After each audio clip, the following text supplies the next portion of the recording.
أعوذ بالله من الشيطان الرجيم.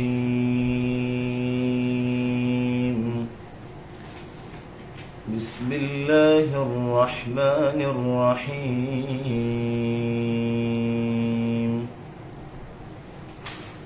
إذا جاءك المنافقون قالوا نشهد إنك لرسول الله والله يعلم إنك لرسوله والله يشهد إن المنافقين لكاذبون.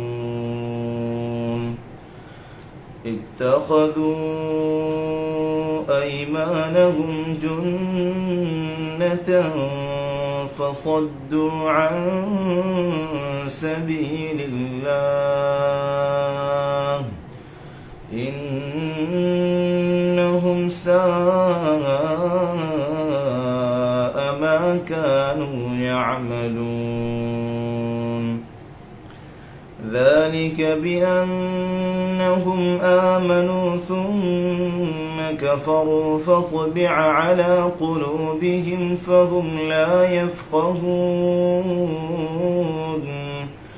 وإذا رأيتهم تعجبك أجسامهم وإن يقولوا تسمع لقولهم كأنهم خشب مسندة يحسبون كل صيحة عليهم هم العدو فاحذرهم قاتلهم الله أنى يؤفكون. وإذا قيل لهم تعالوا يستغفر لكم رسول الله لووا رؤوسهم ورأيتهم يصدون وهم مستكبرون. سواء عليهم أستغفرت لهم أم لم تستغفر لهم لن يغفر الله لهم إن الله لا يهدي القوم الفاسقين. هم الذين يقولون لا تنفقوا على من عند رسول الله حتى ينفضوا ولله خزائن السماوات والأرض ولكن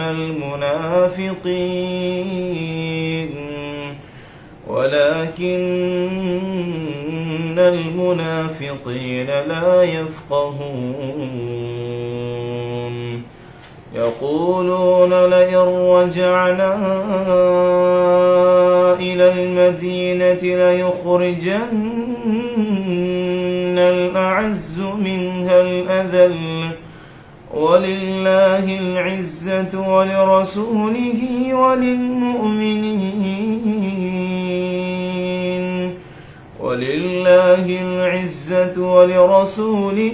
وللمؤمنين ولكن المنافقين لا يعلمون.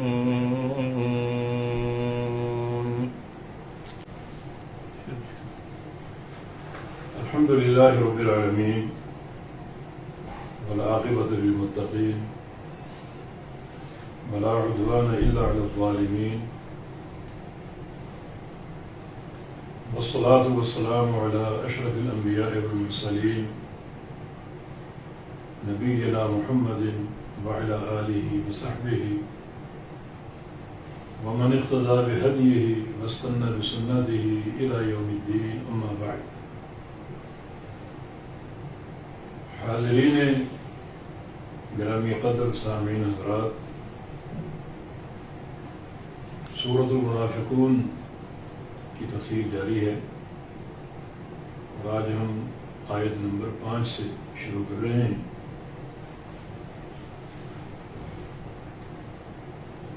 ہم نے بتایا تھا کہ اس سورہ میں جن منافقین کا ذکر ہے وہ نفاق اکبر میں مبتلا تھے، اور اللہ تعالیٰ نے اس نفاق سے اپنی پناہ میں رکھے۔ نفاق اکبر کیا ہے؟ اس زبانوں پر اقرار اسلام کا، نبی علیہ السلام کی نبوت اور رسالت کا، مگر دل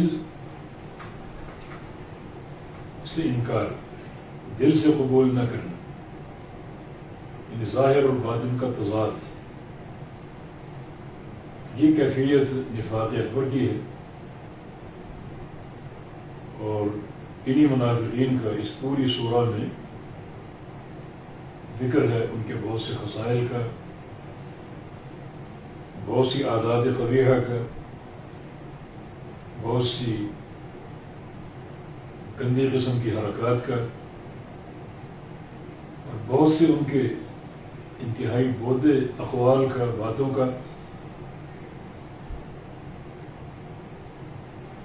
چنانچہ یہ بھی ایک ان کے کھاتے میں برائی لکھی گئی کہ وَإِذَا قِيلَ لَهُمْ تَعَالَوْا يَسْتَغْفِرْ لَكُمْ رَسُولُ اللَّهِ لَوَّوْا رُؤُوسَهُمْ، جب ان سے کہا گیا، وَإِذَا قِيلَ، اور جب کہا گیا، لَهُمْ، ان سے، تَعَالَوْا، آؤ، کس لیے آؤ؟ یستغفر لکم رسول اللہ، استغفار کر دیں تمہارے لیے، بخشش طلب کر دیں تمہارے لیے اللہ کے رسول صلی اللہ علیہ وسلم، کہ جو تمہاری حرکات ہیں اور جو باتیں تم نے کیں اور جو تمہاری ایک ظاہری اور باطنی تضاد کی کیفیت ہے، تو آ جاؤ اللہ کے رسول کے پاس صلی اللہ علیہ وسلم، اور وہ آپ کے لیے اللہ تعالیٰ سے بخشش کی دعا کر دیں، اور آپ کا پچھلا معاملہ بالکل صاف ہو جائے، اور آئندہ کی زندگی سچے ایمان پر گزار لو۔ یہ بہت بڑی پیشکش تھی۔ یہ باتوں سے کہنے والے کون تھے؟ یا تو مؤمنین جو صحابہ تھے، یا پھر ان کے اپنے قبیلے کے لوگ، رشتہ دار، جن کو اللہ تعالیٰ نے نفاق سے بچایا اور سچے ایمان کی دولت عطا فرمائی، انہوں نے جا کر ان کو ملامت کی اور ان کی ان قبیح اور گندی قسم کی حرکات کا ذکر کیا، اور ان سے کہا کہ اب بھی وقت ہے، دین اسلام میں توبہ کا دروازہ کھلا ہے، تو آ جاؤ، تم بھی استغفار کر لو، اور اللہ کا رسول بھی تمہارے لیے بخشش کی دعا کر دے، اور اللہ تعالیٰ اپنے پیغمبر کی بات کو نہیں ٹالتا، تو تم بالکل گناہوں سے پاک صاف ہو جاؤ، کیونکہ دین اسلام میں توبہ اور استغفار کا معاملہ بڑا آسان، بڑی اس میں کشادگی اور بڑی اس میں وسعت ہے۔ ایک کافر بھی توبہ کر لے اللہ معاف کر دیتا، ایک مشرک توبہ کر لے اللہ معاف کر دے گا۔ تو تم جس نفاق کی روش میں مبتلا ہو، تو آ جاؤ اللہ کے نبی کے پاس، تمہارے لیے وہ استغفار کر لیں، اللہ تعالیٰ سے بخشش طلب کر لیں، تو اللہ رب العزت تمہیں گناہوں سے پاک صاف کر دے گا، اور باقی آنے والی زندگی جو ہے اسے تم صدق دل سے سچے اسلام پر گزار لو، تو دنیا کی بھی بھلائیاں اور آخرت کی بھی کامیابیاں تمہیں حاصل ہو جائیں گی۔ تو اس پیشکش کو قبول کرنے کے بجائے انہوں نے کیا کیا؟ لووا رؤوسہم، مذاق میں اپنے سروں کو ہلایا، جیسے ایک استہزائیہ انداز ہوتا ہے، مذاق کا انداز ہوتا ہے، کسی چیز کی حقارت مقصود ہو، کوئی بات آپ سے کہی جائے اور وہ بات بڑی حقیر ہو، تو کس طرح حقارت اور ایک استہزائیہ انداز میں، مذاق کے انداز میں اپنے سر کو آپ پھیریں گے، حرکت دیں گے، یہ ان کا انداز اور ان کی کیفیت، سر کو ہلانے کی۔ اس میں دو چیزیں انہوں نے ظاہر کی، ایک نبی علیہ السلام کے ساتھ استہزاء، اور دوسرا جو استغفار کا ان سے کہا جا رہا ہے تو اس کی تحقیر کہ ہم تو بڑے اونچے اور اعلیٰ طبقے کے لوگ ہیں تو ہم سے استغفار کا کہا جا رہا ہے. تو یہ ان کا انداز گردن ہلانے کا، جس میں استہزاء بھی تھا اور تحقیر بھی. استہزاء مذاق رسول اللہ صلی اللہ علیہ وسلم کے ساتھ، اور تحقیر حقارت اس طلب کی یا اس درخواست کی جو ان سے کی جا رہی تھی کہ آ کے توبہ کر لو، استغفار کر لو، حتیٰ کہ اللہ کے نبی آپ کے لیے استغفار کریں گے. تو کیا ہوا؟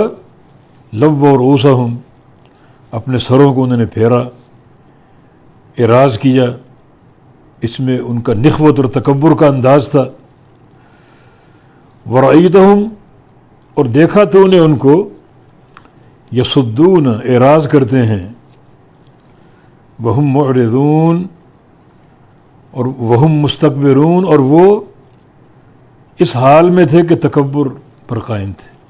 ورأیتہم یصدون وہم مستکبرون، اور آپ نے دیکھا ان کو اعراض کرتے ہوئے اور تکبر کرتے ہوئے. کچھ طلباء کے لیے باتیں ہو جائیں. یصدون فعل مضارع ہے اور یہ محلل منصوب ہے، کیونکہ رأیتہم کی جو ضمیر مفعول کی اس سے یہ حال واقع ہو رہا ہے. وہم مستکبرون بھی محلل منصوب ہے، وہ بھی حال واقع ہو رہا ہے. اور یصدون یہ فعل مضارع کا صیغہ ہے. صد یصد صدن و صدودن، یہ دو مصدر ہیں اس کے، صدن و صدودن. اور عربی زبان کی کہ جو بہت سی عجوبے ہیں اور فصاحتیں اور بلاغتیں ہیں، ان میں ایک نظر آ رہی کہ باب ایک ہی ہے، صد یصد، نصر ینصر، مصدر دو ہیں اور دونوں مصدروں کے معنی مختلف ہیں. حالانکہ ایک ہی باب کے دو مصدر ہوں تو معنی تو ایک ہوتا ہے، لیکن ایک ہی باب کے دو مصدر و معنی مختلف ہیں. صدن و صدودن، صدن اس میں متعدی کا معنی ہے اور صدودن میں لازمی کا معنی ہے. صدن میں تعدی ہے اور صدودن میں لزوم ہے.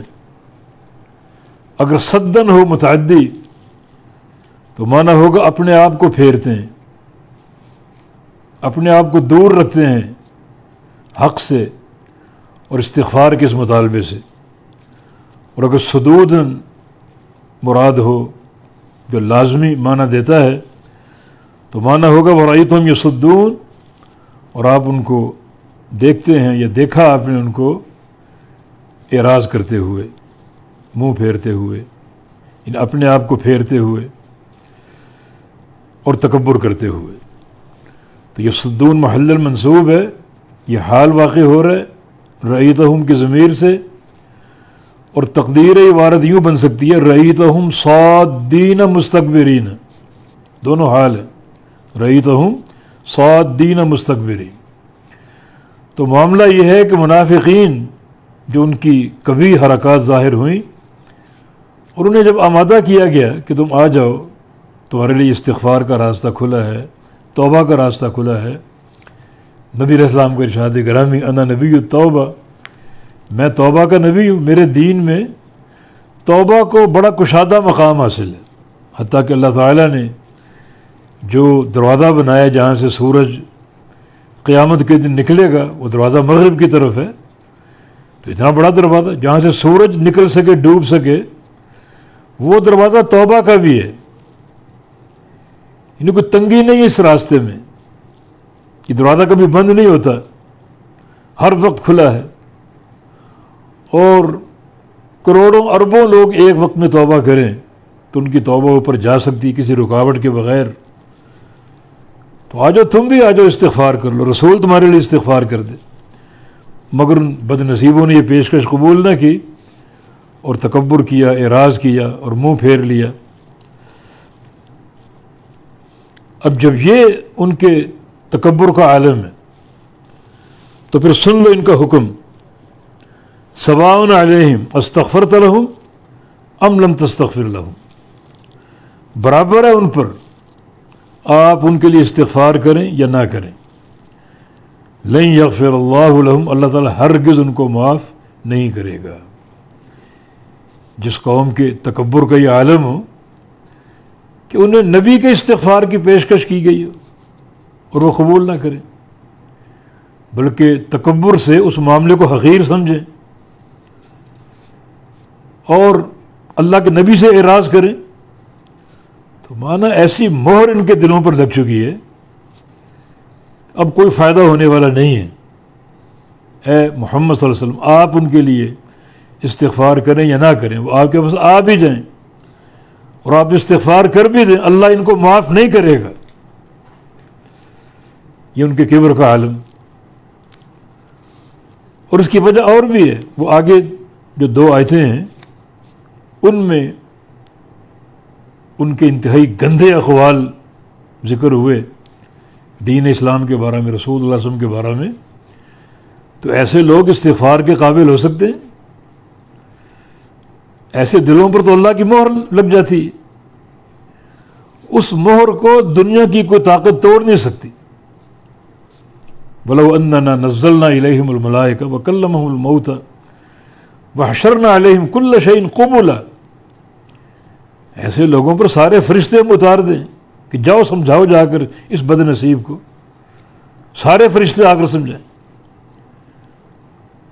اور کلمہم الموتى، قبروں سے سارے مردے اٹھائیں اسے سمجھانے کے لیے.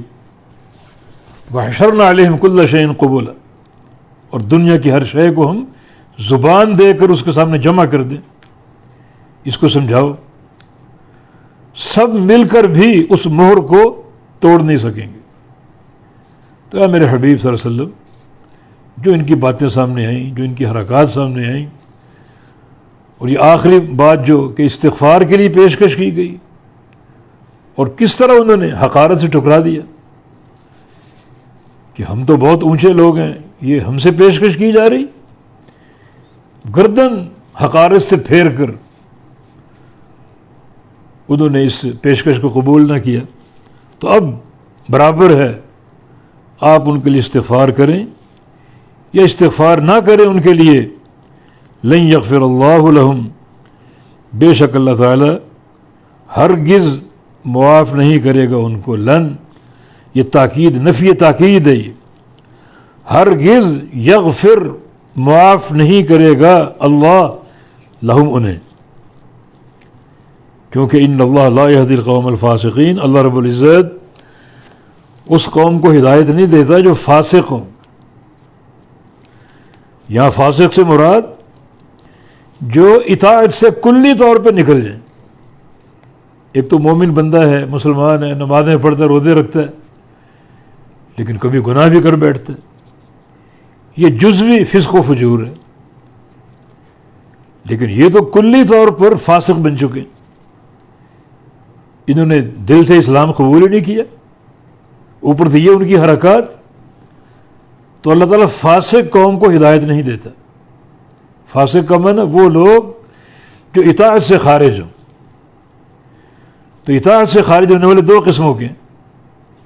ایک ہے جزوی طور پر خارج ہو جائیں، ویسے ان مومن ہیں، نمازیں پڑھتے ہیں، روزے رکھتے ہیں، لیکن کبھی گناہ بھی کر بیٹھتے ہیں اور معصیت کا ارتکاب بھی ہو جاتا ہے. یہ جزوی فاسق ہیں جن کے لیے توبہ کا امکان ہے، جن کے لیے راستہ کھلا ہے، کشادگی موجود ہے استغفار کی.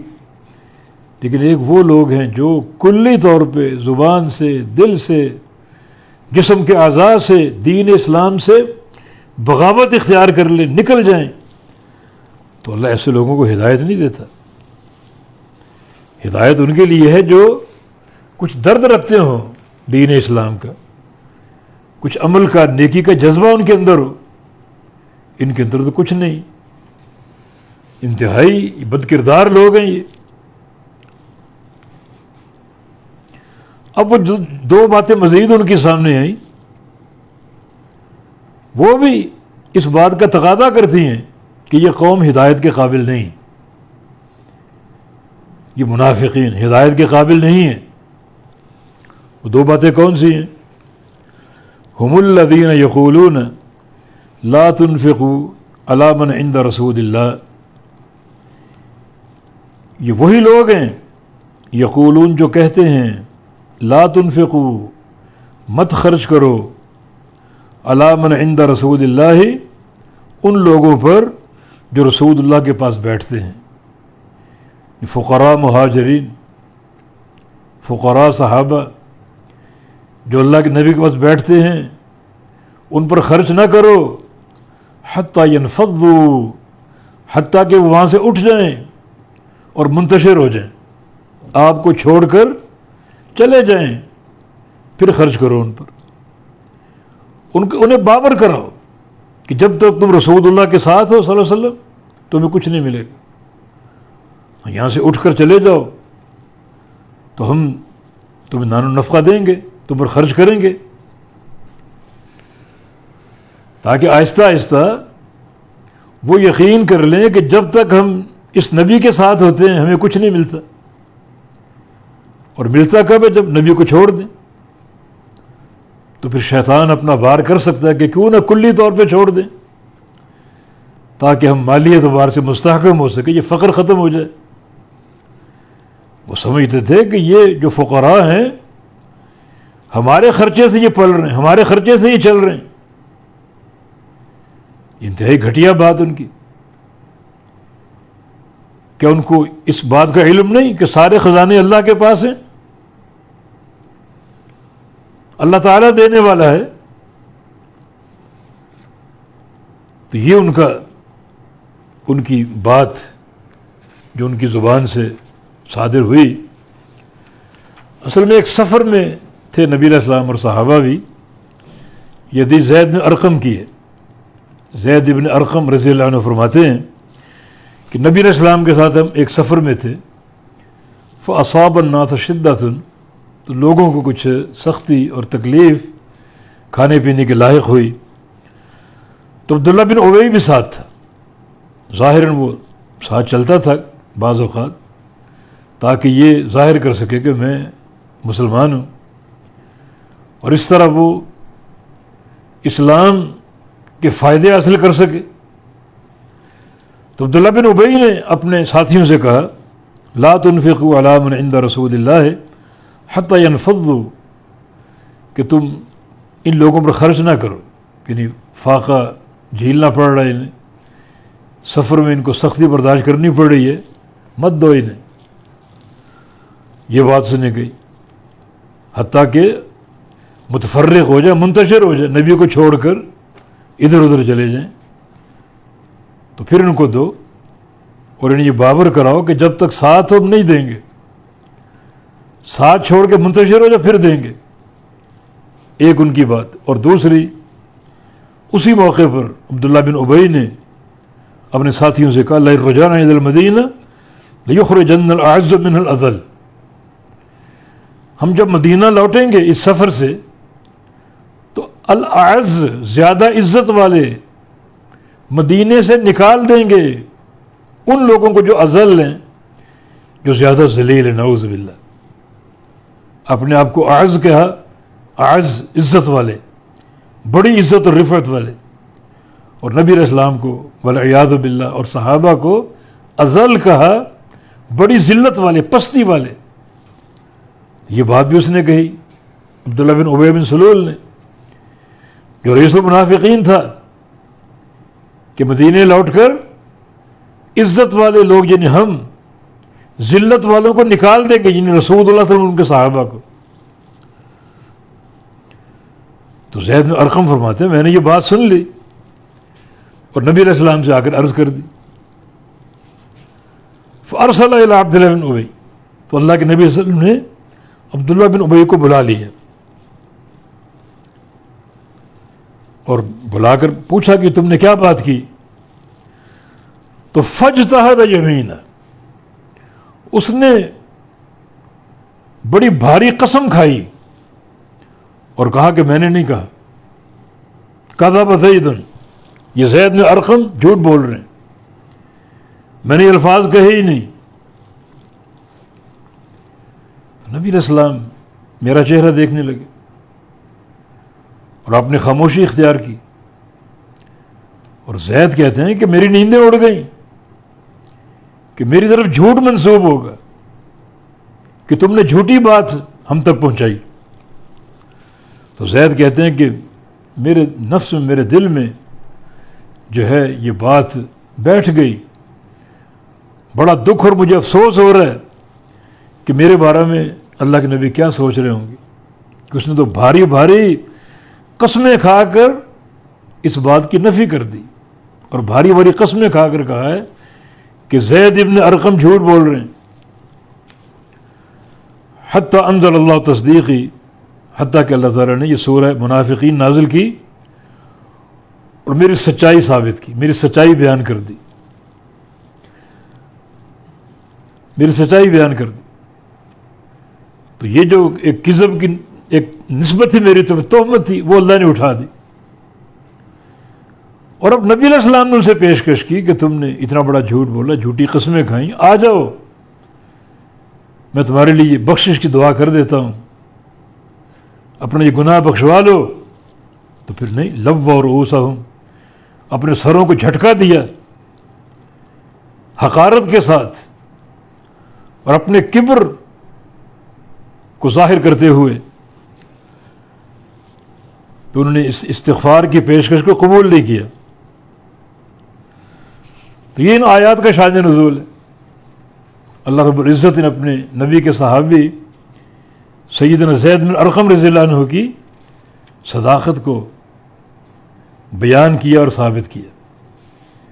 وہ جو کہ خلجان سے پیدا ہو گیا تھا، اس عبداللہ بن ابی بن سلول کی جھوٹی قسموں سے وہ اللہ نے رفع کر دیا.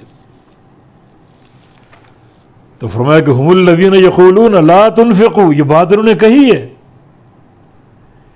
یہ قسمیں کھا کر جو بتا رہے ہیں کہ نہیں کہی ہم نے، اور زید نے جھوٹ بولا ہے. سنو، ہم الذین یقولون، یہی وہ لوگ ہیں جو کہتے تھے لا تنفقوا علی من عند رسول اللہ، مت خرچ کرو ان لوگوں پر جو اللہ کے رسول کے پاس ہیں، حتیٰ ینفضوا، حتیٰ کہ وہ اٹھ کر منتشر ہو جائیں، پھر ان کو دے دو. تو کیا خزانے تمہارے پاس ہیں؟ تمہارے خرچے پر یہ چل رہے ہیں؟ وَلِلَّهِ خَزَائِنُ السَّمَاوَاتِ وَالْأَرْضِ، اور اللہ ہی کے لیے ہیں خزانے آسمانوں کے اور زمینوں کے، صرف اللہ کے پاس، کسی کے پاس نہیں. آسمانوں اور زمینوں کے خزانے صرف اللہ رب العزت کے پاس. ان جملے کا اسلوب حصر کا معنی پیدا کر رہے، معنی اللہ ہی کے لیے خزانے ہیں آسمانوں اور زمینوں کے، وہی سارے خزانوں کا مالک ہے، اللہ ہی مالک ہے اور کوئی نہیں. وَلَٰكِنَّ الْمُنَافِقِينَ لَا يَفْقَهُونَ، لیکن منافق سمجھتے نہیں ہیں، منافق سمجھتے نہیں ہیں. یہ سمجھتے ہیں کہ ہم جو خرچ کر رہے ہیں تو ہمارے خرچوں پر یہ لوگ پل رہے ہیں، حالانکہ خزانے اللہ کے پاس ہیں. وَفِي السَّمَاءِ رِزْقُكُمْ، تم سب کی روزی آسمانوں میں. اللہ تعالیٰ چاہے تو خزانوں کے ڈھیر لگا دے، مگر سنت الہیہ اپنے پیارے بندوں کو تھوڑا سا جھنجھوڑتا ہے، وہ ان کے صبر کو آزماتا ہے، ان کی عظیمت کا امتحان لیتا ہے.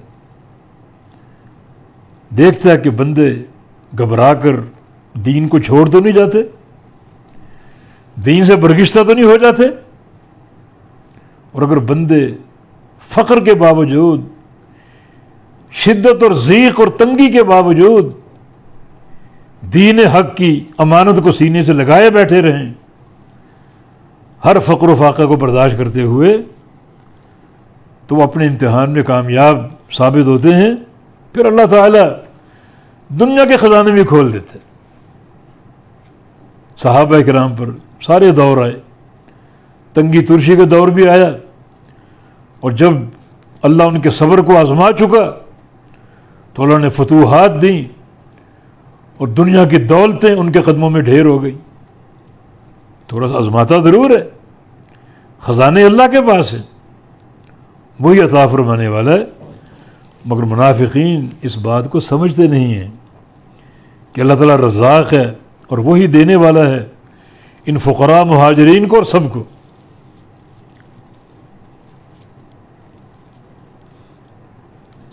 وہ سمجھتے تھے کہ اگر ہم روک لیں اپنا مال تو پھر یہ لوگ نبی علیہ السلام کا ساتھ چھوڑ دیں گے۔ یہ ان کی ایک انتہائی گمراہی پر مبنی سوچ ہے۔ یہ لوگ صبر اور عزیمت کا مظاہرہ کرنے والے اور استقامت پر قائم۔ ایک ان کی یہ بات کہ ان فقراء پر خرچ نہ کرو حتیٰ کہ وہ اللہ کے نبی کو چھوڑ کر منتشر ہو جائیں، بکھر جائیں، ادھر ادھر چلے جائیں۔ دوسری بات ان کی کہ وہ مہر اور پختہ ہو گئی جو اللہ نے ان کے دلوں پر لگائی۔ یقولون، وہ کہتے ہیں لئن رجعنا الی المدینہ، اگر لوٹیں ہم مدینہ کی طرف، لیخرجن الاعز من الاذل، تو زیادہ عزت والے نکال دیں گے مدینہ سے الاذل، زیادہ ذلت والوں کو۔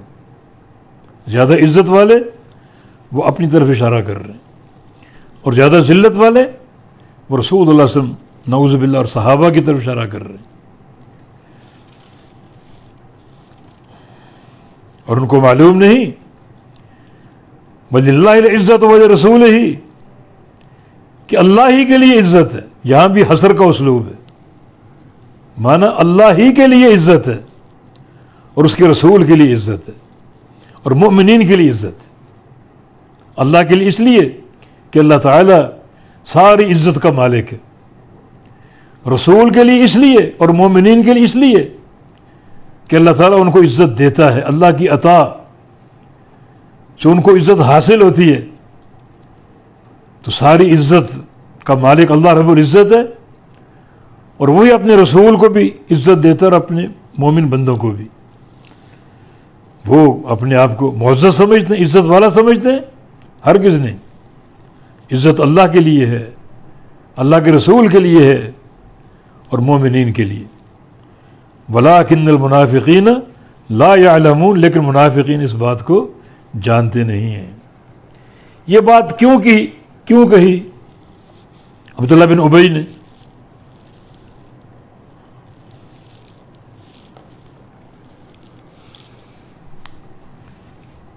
کہ مدینے لوٹ کر عزت والے لوگ ذلت والوں کو نکال دیں گے۔ یہ بات کب کہی اس نے؟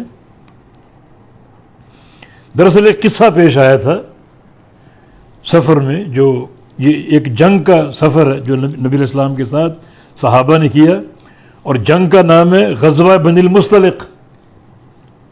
غزوہ بنی المصطلق، اس میں ایک مہاجر صحابی تھوڑی سی اس نے دل لگی کی ایک انصار صحابی کے ساتھ کہ اس کو ایک لات اس نے مار دی پیچھے۔ چنانچہ الفاظ ہیں حدیث کے قصع رجل من المہاجرین رجل من الانصار، کہ ایک مہاجر صحابی نے ایک انصار صحابی کو اس کی پشت پر لات مار دی۔ تو اس انصاری صحابی جس کو لات پڑی، وہ اس نے اس کو سنجیدہ لیا اور اس نے انصار کو بلا لیا کہ آؤ، تمہارے قبیلے کے ایک شخص کے ساتھ یہ معاملہ ہوا، اس کو لات ماری ہے ایک مہاجر صحابی نے۔ تو اس نے کہا یاد الانصار، اے انصار آؤ، اپنے ساتھی کی مدد کرو۔ جب مہاجر صحابی نے دیکھا کہ میرا تو ایک ہلکا پھلکا ایک مذاق سا تھا اور ایک دل لگی سی تھی، اور اس نے اس طرح اس کو ہوا دی اور انصار صحابہ کو بلا لیا، تو اس نے بھی یاد المہاجرین کہا، اے مہاجرو تم بھی آؤ، تمہارے ساتھی پر حملہ ہونے والا ہے۔ فسمع ذلک النبی صلی اللہ علیہ وسلم، نبی علیہ السلام نے یہ بات سن لی۔ انصار کا انصاریوں کو بلانا اور مہاجر کا مہاجروں کو بلانا، اللہ کے نبی نے یہ بات سن لی۔ فرمایا کہ ما بالو دعو الجاہلیہ، یہ کیا جاہلیت کی پکاریں پکاری جا رہی ہیں، یہ کیا ہو رہا ہے؟ یہ تو آپ کو خبر دی کہ اصل یہ معاملہ وہ کہ ایک مہاجر صحابی نے ایک انصاری صحابی کو پشت پر لات مار دی، اس پر یہ جھگڑا کھڑا ہو گیا۔ فرمایا کہ دعوہا فإنہا منتنہ، ان باتوں کو چھوڑ دو، یہ دعوے چھوڑ دو، یہ بڑے بدبودار ہیں۔ عصبیت کی بات کرنا، عصبیت کی بنیاد پر قوم کو ابھارنا تاکہ فتنہ ہو، لڑائی ہو، یہ سب جاہلیت کے دعوے اور جاہلیت کی پکاریں ہیں۔ تو بات ختم ہو گئی، معاملہ ٹل گیا، مگر یہ بات عبداللہ بن ابی بن سلول نے سن لی، وہ سفر میں ساتھ تھا، تو کہتا ہے کہ اوقد فعلوها، واقعی ایسا ہوا ہے کہ واقعی ایک مکہ سے آنے والے شخص نے، صحابی نے ہمارے مدینہ کے انصاری کو لات ماری ہے؟ اوقد فعلوها واللہ لئن رجعنا الى المدینہ، اگر ہم مدینے لوٹے، مدینے جب جائیں گے ہم، لیخرجن الاعز من الاذل، تو ہم باعزت لوگ نکال دیں گے ان ذلیل لوگوں کو، نعوذ باللہ۔ نبی علیہ السلام تک یہ بات پہنچ گئی، عبداللہ بن ابی بن سلول کا یہ قول اللہ کے نبی سن لیا کہ عبداللہ بن ابی نے یہ بات کہی ہے، تو قریب یہ امیر المومنین عمر بن خطاب کھڑے تھے رضی اللہ عنہ، فرماتے ہیں کہ یا رسول اللہ صلی اللہ علیہ وسلم دعنی اضرب عنق هذا المنافق، مجھے اجازت دیجیے میں اس منافق کی گردن اڑا دوں۔ فقال النبی صلی اللہ علیہ وسلم، تو نبی علیہ السلام نے فرمایا دعو، چھوڑ دو، لا يتحدث الناس ان محمدا يقتل اصحابہ، ایسا نہ ہو کہ لوگ باتیں کریں کہ محمد کریم صلی اللہ علیہ وسلم اپنے ساتھیوں کو قتل کرتے ہیں۔ ظاہراً تو یہ ہمارے ساتھ ہے نا، عبداللہ بن ابی ہمارے ساتھ آتا ہے، نمازوں کے لیے آتا ہے، اور یہ جہاد کے لیے آئے ہوئے ہیں، ساتھ آیا ہوا ہے، کس دل سے آئی اللہ بہتر جانتا ہے، لیکن اگر اس کو تم قتل کر دو گے تو لوگ اس بات کو مشہور کر دیں گے کہ اسلام بھی قبول نہ کرو، کیونکہ محمد صلی اللہ علیہ وسلم اپنے ساتھیوں کو قتل کرتا ہے، چھوڑ دو اس کو۔ یہ معاملہ، اور اللہ تعالیٰ نے اسی معاملے کی یہاں خبر دے کر اسی معاملے کو اللہ تعالیٰ نے ذکر کر کے منافقین کا رد کیا۔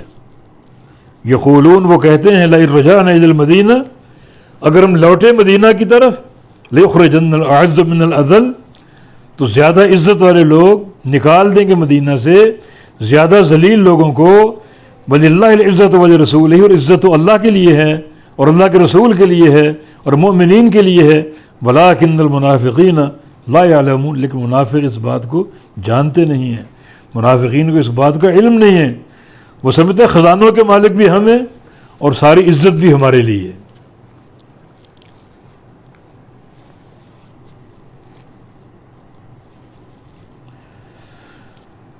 سبحان اللہ۔ یہاں عبداللہ بن ابی بن سلول کے بیٹے اس کا نام بھی عبداللہ تھا، عبداللہ بن عبداللہ، اس کا کردار قابل ذکر، وہ پکا مسلمان تھا اور نبی علیہ السلام پر اپنی جان قربان کرنے کے لیے تیار، اور انتہائی پختہ دین اسلام پر۔ تو کچھ باتیں اس کے حوالے سے تاکہ واضح ہو کہ عقیدہ الولاء والبراء کیا ہے، واضح ہو کہ محبت کے قابل کون ہے اور عداوت کے قابل کون ہے، واضح ہو کہ ہمارا جوڑ عقیدہ توحید کی اساس پر ہے، رشتے کی اساس پر نہیں ہے۔ حالانکہ یہ بیٹا ہے اس کا، عبداللہ بن ابی کا، اس کا نام بھی عبداللہ ہے۔ اس کی کچھ باتیں سن لیجیے۔ جب اس غزوہ سے واپس لوٹ رہے تھے بنی المصطلق سے، تو عبداللہ آگے اور مدینے کے راستے پہ کھڑا ہو گیا اپنی تلوار نکال کے، اسے اپنے باپ کی باتیں پہنچ چکی تھیں، تلوار نکال کے کھڑا ہو گیا۔ فجعل الناس یمرون علیہ، لوگ گزر رہے ہیں، سب کو گزرنے دے رہے، جانے دے رہے۔ فلما جاء ابوہ، جب اس کا باپ وہاں پہنچا، عبداللہ بن ابی بن سلول، تو کہتا وراک، پیچھے کھڑے ہو جاؤ، آگے بڑھنے کی کوشش نہ کرنا، وہیں کھڑے ہو جاؤ۔ واللہ لا تجوز من ہاہنا حتی یأذن لک رسول اللہ صلی اللہ علیہ وسلم، اللہ کی قسم یہاں سے گزر کے اپنے گھر تم نہیں جا سکتے جب تک اللہ کے پیغمبر اجازت نہ دے دیں۔ تم نے بڑی ہولناک باتیں کی ہیں، آگے نہیں جا سکتے تم۔ ہاں اللہ کے نبی نے تمہیں اگر معاف کر دیا ہو اور تمہیں جانے کی اجازت دے دی ہو تو پھر تم جا سکو گے۔ اور ساتھ ہی کہا فَإِنَّهُ الْعَزِيزُ وَأَنْتَ الذَّلِيلُ، میرا نبی عزیز ہے، عزت والا ہے، اور تو ذلیل، اپنے باپ سے کہا تو ذلیل ہے، ذلت تیرے لیے، جو تو نے باتیں کی ہیں ان باتوں کا تقاضا یہ ہے کہ ذلیل تو ہے، جو تو نے اللہ کے نبی کے بارے میں کہا۔ یہ اس کا موقف بیٹے کا باپ کے لیے، مانا جو اساس ہے ایک محبت کی، تعلق کی اور دوستی کی، وہ عقیدہ توحید ہے، رشتہ داریاں نہیں ہیں۔ کوئی پرواہ نہیں کی کہ سامنے باپ کھڑا ہے۔ اور بعض روایتوں میں الفاظ ہے کہ واللہ لا تنقلب حتی تقر انک الذلیل ورسول اللہ العزیز، کہ اللہ کی قسم یہاں سے تم جا نہیں سکتے، پہلے اقرار کرو کہ تو ذلیل اور اللہ کا پیغمبر عزیز ہے، اقرار کرو یہاں۔ ففعل، حدیث کے الفاظ ہیں کہ اس کو اقرار کرنا پڑا کہ ہاں میں ذلیل ہوں اور اللہ کا نبی عزیز ہے۔ یہ غیرت اور محبت اللہ کے پیارے پیغمبر کے تعلق سے جو عبداللہ بن ابی کے دل میں تھی کہ تو نے یہ بات کی ہے، آگے نہیں بڑھ سکتا جب تک کہ اقرار نہ کرے کہ ذلیل تو ہے اور اللہ کا پیغمبر عزیز ہے۔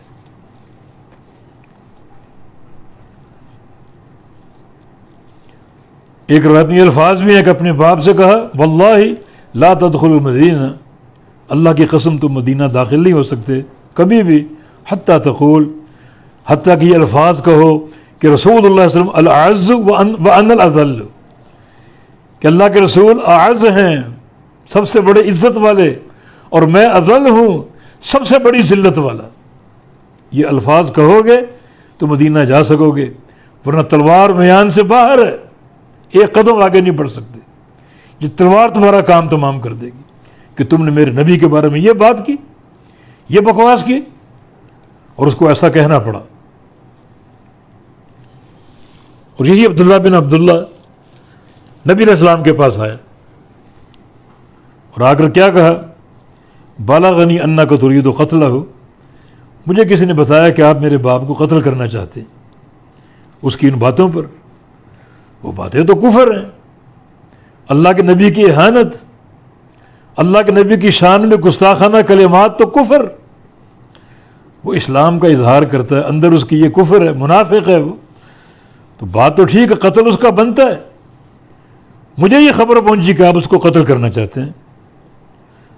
آگے کیا کہا عبداللہ نے، سنو، واللہ ما تأملت وجہ قط ہیبۃ لہ، اللہ کی قسم میرے دل میں اپنے باپ کی ایسی ہیبت ہے، دبدبہ اور رعب ہے کہ کبھی میں نے ان کا چہرہ نظر بھر کے نہیں دیکھا۔ پیچھے گزرا نا، بڑا جسیم لحیم توجب کا اجسام ہوں، جسم اس کا بڑا خوبصورت اور زبان اس کی بڑی فصیح اور بلیغ، تو مجھ پر وہ ہیبت طاری، کبھی میں نے نگاہ بھر کے اپنے باپ کو نہیں دیکھا۔ لیکن اب جو اس نے بات کی، بھلا ان شئت ان آتیک برأسہ لأتیتک، اگر آپ حکم دیں کہ اپنے باپ کو قتل کر کے اس کا سر میں آپ کو پیش کروں تو میں تیار ہوں۔ یعنی ایک طرف یہ ادب ان کا باپ کی ہیبت، اور جو اس کے دل میں اس کا دبدبہ روب قائم تھا، کبھی نگاہ بھر کے نہیں دیکھا۔ لیکن اس حرکت پر عبداللہ بن عبداللہ کا موقف آپ دیکھیں، کیا اس کے دل میں ولال براق کا عقیدہ جڑ پکڑا ہوا تھا، کتنا راسخ قائم تھا اندر، کہ میں نے کبھی اپنے باپ کو نظر بھر کے نہیں دیکھا، اس کی ہیبت کی بنا پر، رعب اور دبدبے کی بنا پر۔ لیکن اب جو اس نے بات کی، اگر آپ حکم دیں تو میں اپنے باپ کا سر آپ کی خدمت میں پیش کروں، قتل کر کے اس کا سر لے کر آؤں۔ اور ایسا کیوں ہے؟ ایسا اس لیے بھی ہے کہ یہ بات اگر آپ کسی اور سے کہیں کہ تم جاؤ اور جا کے عبداللہ بن ابی کو قتل کر اس کا سر لاؤ، تو یہ بات مجھے اس لیے ناپسند ہے کہ اپنے اس ساتھی کے بارے میں میرے دل میں کوئی میل نہ آ جائے کہ فلاں میرا ساتھی میرے باپ کا قاتل ہے، میرا باپ قتل کا مستحق ہے۔ اگر آپ کا ارادہ ہے تو مجھے کہیں، میں اس کو قتل کر کے سر آپ کو پیش کر دوں۔ کوئی اور لائے گا تو میرا دوست، میرا ساتھی، میرا بھائی دینی، تو ایسا نہ ہو کہ میرے دل میں اس کے بارے میں کراہت کے جذبات نہ آ جائیں کہ یہ میرے باپ کا قاتل۔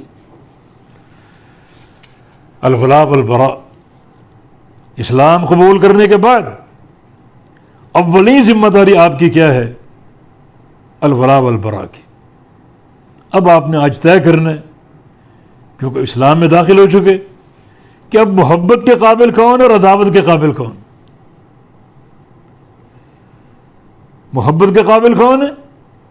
جو آپ کا موحد بھائی ہے، صاحب توحید، رسول اللہ کو ماننے والا، ان کی سنت کا متبع۔ اور عداوت کے قابل کون ہے؟ جو عقیدے میں خلل رکھتا ہے، جس کی توحید میں دراڑیں ہیں، کفر کی طرف مائل ہے، نفاق کی طرف مائل ہے، شرک کی طرف مائل ہے۔ تو تعلق قائم رکھنا یا تعلق کشیدہ رکھنا، اس کی اساس رشتہ داری نہیں، اس کی اساس عقیدہ ہے۔ جیسے کہ عبداللہ بن عبداللہ نے اپنے اقوال ذری سے ظاہر کیا، اور کیا اس کا جذبہ سامنے آیا؟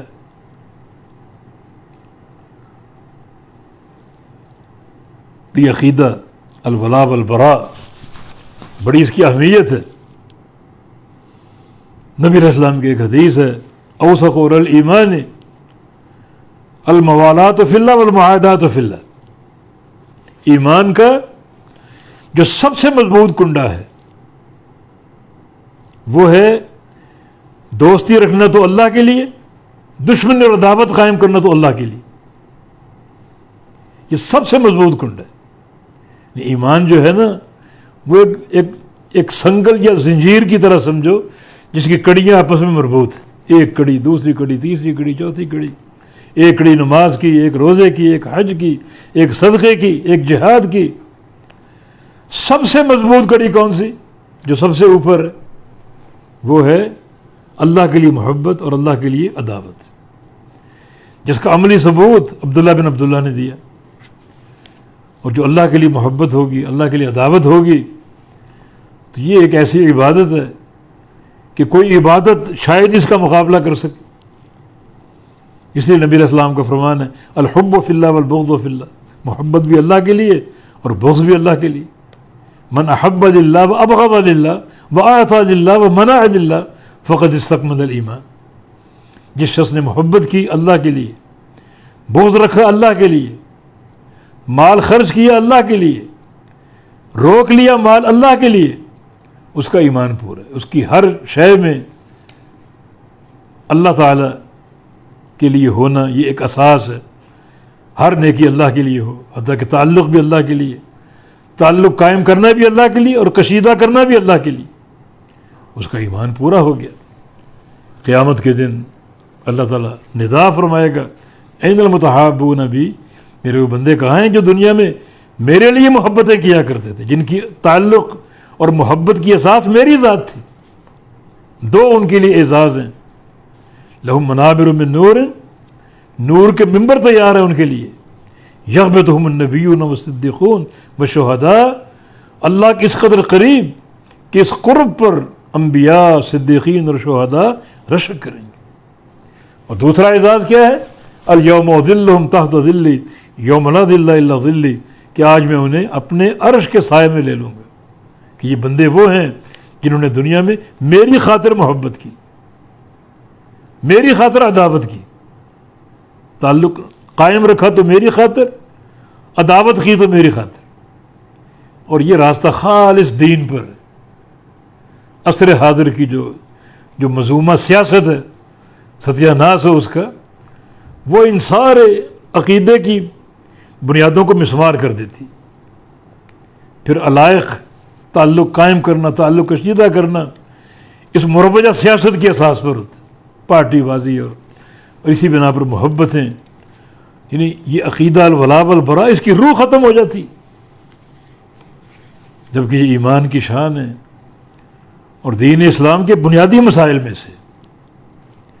اللہ پاک توفیق عطا فرمائے، اللہ رب العزت ہمیں پختہ توحید عطا فرما دے، اللہ تعالی ہمیں کامل توحید عطا فرما دے، اسی بنیاد پر ہم ہمیشہ قائم رہیں، اسی پر ہمارا خاتمہ ہو، جب تک جئیں توحید کے ساتھ جئیں، اور توحید کا بنیادی شعبہ الولاء والبراء کے ساتھ، اور موت آئے تو اسی بنیاد پر آئے۔ یہ سب اللہ کی توفیق سے ممکن ہے۔ بارک اللہ فیکم وصلی اللہ علی نبینا محمد وعلی آلہ وصحبہ واہل طاعتہ اجمعین۔